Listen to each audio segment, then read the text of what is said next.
The wonderful news from brain science is that it's never too late to alter the architecture of the brain. And in Mindsight, I talk about a 92-year-old patient who himself had a distorted mindsight lens, and through the course of psychotherapy, even at 92, was able to change his life so much that you could almost feel how the synaptic connections in his brain were now integrating his nervous system, so that in the end of therapy, his wife called me up and asked me if I had given her husband a brain transplant. And the news about all that is that we are never done sculpting the architecture of our brains. The whole idea then is to use the focus of attention to move the brain toward an integrated state. And when we use Mindsight to integrate our brains, our relationships thrive, our sense of vitality is enlivened, and we have a deeper sense of meaning and connection as we go through the course of our lives.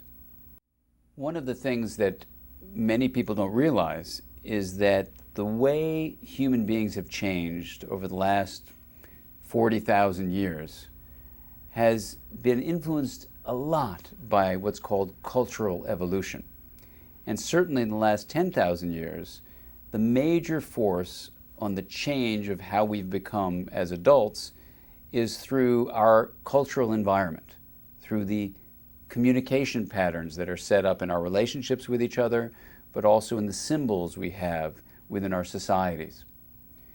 Now, the good news about that is that when we notice cultural evolution is moving us in a certain direction, with intention and purpose, we can actually move it in a more positive direction if we choose to. And one way that synaptic changes have happened in recent times is that people have lost sight of the mind. In many ways, our modern culture has become mindless. And so awakening ourselves as individuals, as people in relationships, within families, within groups, within schools, within communities, all these ways are ways in which we can promote a more Mindsight-full world. And what that means is we honor the internal world of ourselves and others, and we develop one another's ability to actually modify that internal world toward integration, toward well-being, toward compassion.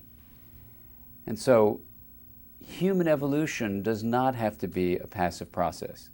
It can be an active way where we can take a world full of coldness and despair and bring hope and compassion into our everyday lives, nearby and throughout the communities in which we live.